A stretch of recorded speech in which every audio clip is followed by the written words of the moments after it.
Our group is covering the contact comfort research designed by Harry Harlow. Harry Harlow was born on October 31st, 1905 in Fairfield, Iowa, and died December 6, 1981 at the age of 76. Harry was the second youngest of four brothers, and when he got older, he attended Stanford University. While at Stanford, Harlow became interested with doing research on primates. He began his work at Henry Villa's Zoo working with rhesus monkeys. Harlow was interested in seeing how similar monkeys were to human beings. Specifically, Harlow was focused on doing research on infant monkeys to compare them to human infants. To study these rhesus monkeys, Harlow developed the Wisconsin General Testing Apparatus. This test was used to study the monkey's learning, cognition, and memory. Using this test apparatus, Harlow discovered that monkeys developed strategies for his test, which he described as learning to learn. Later, in 1932, Harlow started breeding monkeys. Caring for the monkeys he was breeding inspired his research on contact comfort. After caring for and breeding the monkeys for many years, he started his contact comfort research in 1957. The contact comfort study was taking infant monkeys away from their real mothers, giving them instead two artificial mothers, one model made of wire and the other made of cloth. The wire model was outfitted with a bottle to feed the baby monkey, but the babies were rarely stayed with the wire model longer than it took to get the necessary food. They clearly preferred cuddling with the softer cloth model, especially if they were scared. When the cloth model had the bottle, they didn't go to the wire model at all. Following video depicts Harry Harlow sharing his contact comfort experiment with a reporter. This is a 6-foot square room with a few toys and other objects. But to the monkey, it's much more menacing. We know that when our own children are taken to a strange place without their mothers, they are often overwhelmed with fear. This room is just such a new and strange environment for the baby monkeys. No mother is in there. Now, let's put a monkey into the room.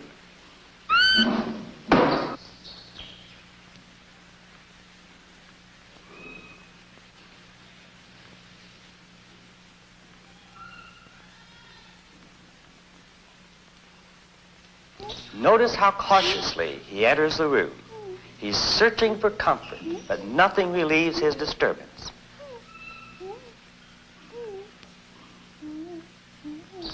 Now we'll take the baby monkey out and put in a wire mother.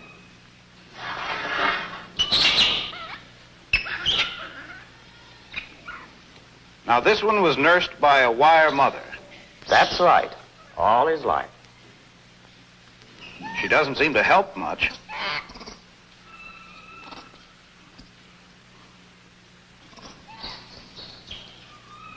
Now, we'll try the same test with a cloth mother in the room.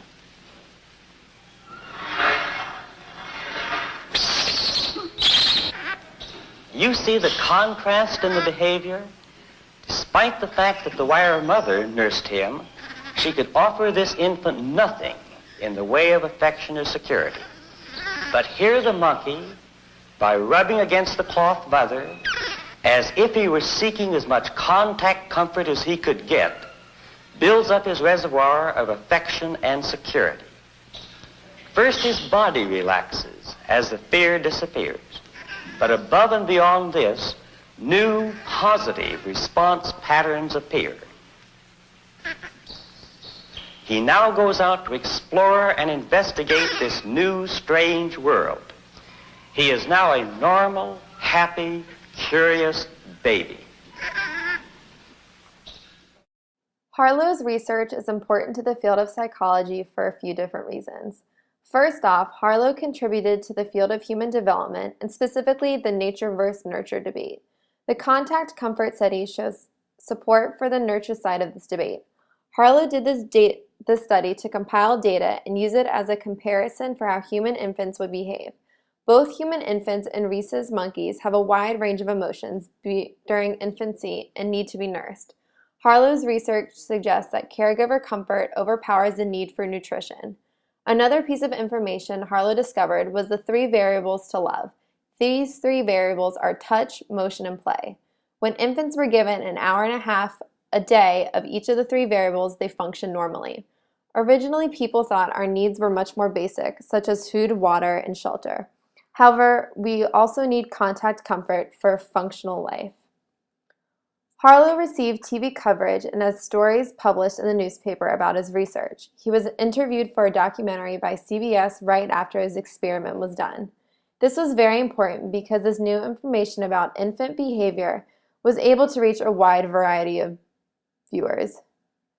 His work is still cited in current times in the newspaper. In 2003, Deborah Bloom wrote an article talking about Harlow's experiment and her personal experience saving a baby primate life using contact comfort.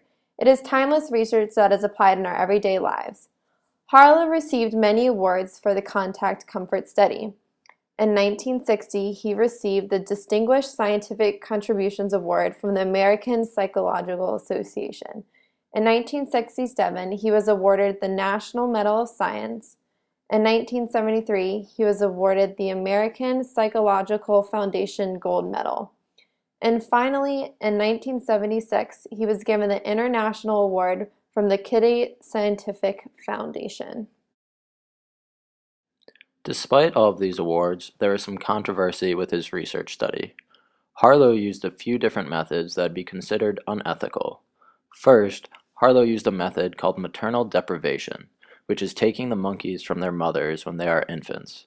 This deprivation of affection can lead the monkeys into a state of panic similar to humans who suffer from panic disorder. He also used a metal contraption to scare the monkeys in order to see which mother they would go to when frightened.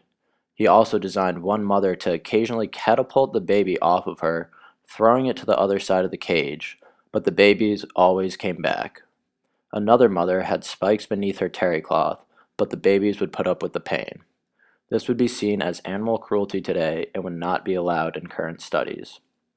Harlow's research altered a few aspects of psychology. His research contributed reason for why we should have an IRB. It also altered how we thought infants should be taken care of. He showed that crucial development starts at infancy and that love plays just as or more important role than feeding. It also altered how do we think about human nature in the aspect that from his findings, orphanages, social service agencies, and the birthing industry changed their policies and protocols to better serve the infants. This event fits into the system of thought created by Darwin. Darwin changed how animals were seen and created the idea of evolution. He showed that humans are related to animal species, especially primates, which opened the door for Harlow to generalize infant monkey emotions and behaviors to how infant human beings should behave. This event also fits into the system of thought created by J.B. Watson. Watson created the school of thought called behaviorism. This approach used objective descriptions and closely analyzed behavior. Harlow fit into this school of thought because he focused on the behaviors of the monkeys and closely analyzed them in different situations. Though Harlow's methods would be considered unethical today, we cannot deny that his findings advanced the understanding of human development.